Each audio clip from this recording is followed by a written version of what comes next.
பாருங்க கைஸ், கடுகு, பச்சை மிளகாய், சீரகம், பூண்டு, வரமிளகா, தக்காளி, கொத்தமல்லி புதினா, கடைசியா புளி தண்ணி. இதெல்லாம் எவ்வளோ இருக்குன்னு நீங்கள் தேவையான அளவு எடுத்துங்க. இந்த புளி தண்ணி எப்படி கரைச்சிக்கணும், இதெல்லாம் மிக்சியில் எல்லாத்தையும் ஒன்றா போட்டு அரைச்சிடணும்.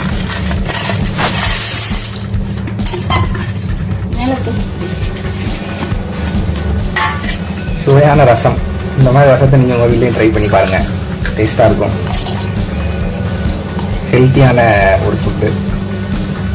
ரசம் வந்து செரிமானத்துக்குலாம் ரொம்ப நல்லது.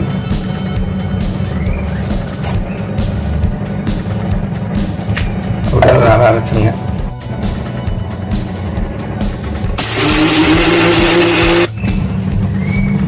அது நீங்கள் அரைக்கிறப்பே உங்களுக்கு ரசம் வாடை வந்துடும்.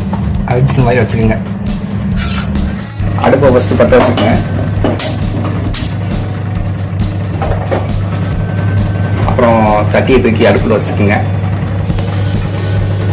சட்டி நல்லா காயட்டும். இப்போ நல்லெண்ணெய் கொஞ்சம் தேவையான அளவு, ஒரு கப்பு இல்லை, 1/4 கப்பு, 2 டேபிள் ஸ்பூன் எண்ணெய் உள்ள ஊற்றியாச்சு.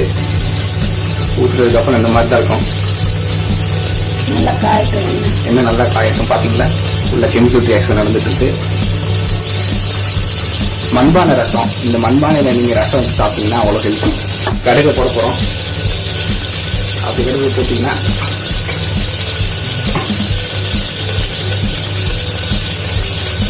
இந்த மாதிரி கொதிச்சுட்டு இருக்கும்.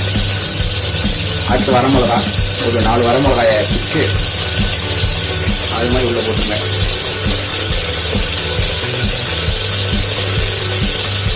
அதுக்கப்புறம் நம்ம அரைச்சி வச்ச அந்த மிக்சிங்க எடுத்து உள்ள போட்டுருங்க.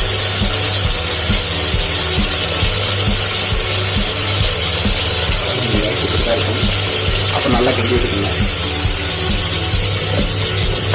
இந்த மாதிரி ஒரு நாள் ரசம் நீங்கள் வந்து சாப்பிட்டு பாருங்க. அதுக்கப்புறம் நீங்கள் கமெண்ட்ல வந்து சொல்லுங்க எப்படி இருக்கு அப்படின்னு.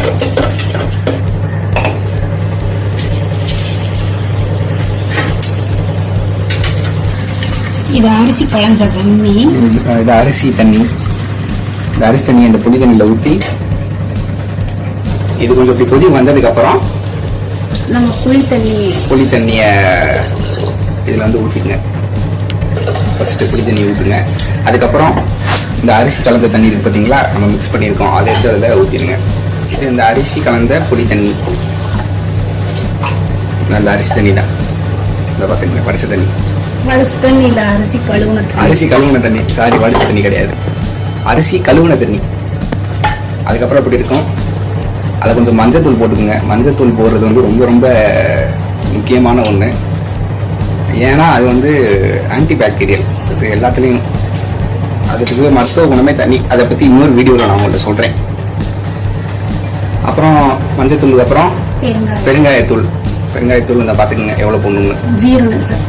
ஜீரண சக்திக்கு ரொம்ப முக்கியமான ஒன்று பெருங்காயத்தூள். அதை வந்து போட்டுக்குங்க. அப்புறம் தேவையான அளவு உப்பு. உப்பு உங்களுக்கு எவ்வளோ தேவையோ தேவைக்கு ஏற்ற மாதிரி, ருசிக்கு ஏற்ற மாதிரி நீங்கள் உப்பை வந்து ஆட் பண்ணிக்கலாம். அப்புறம் மூடி வச்சுருங்க. ரசம் கொதிச்சுன்னு பார்ப்போம். நல்லாவே ரசம் கொதிச்சு காய்ச்சி பொங்கி இருக்கு. பொங்கினதுக்கப்புறம் கொத்தமல்லியை ஆட் பண்ணிக்கோங்க. நல்லா மணமாக இருக்கும். அப்படியே மூடி வச்சிருவோம்.